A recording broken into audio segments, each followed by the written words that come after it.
First couple of days of fasting, both blood sugar level and blood pressure drop.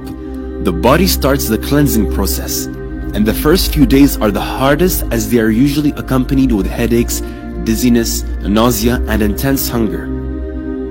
Stage 2. During the second stage, the body becomes accustomed to the fasting schedule and the digestive system is able to rest. The digestive system focuses its energy on cleansing the body and healing the cells as the white blood cells in the body start to become more active. During this stage, the organs start their repair process as well. Stage 3. By the third stage, energy levels will have increased, your mind is able to concentrate better, and an overall feeling of wellness overtakes you. During fasting, the body's healing process becomes a lot more efficient, and so the body repairs any damaged cells during this stage.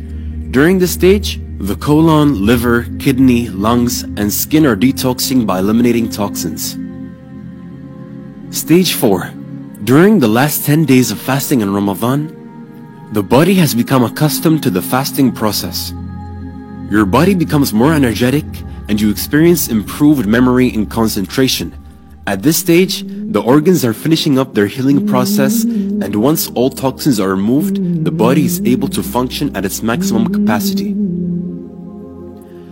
These are just some of the physical benefits of fasting that will take place within the body, but the spiritual benefits this month are far greater than anything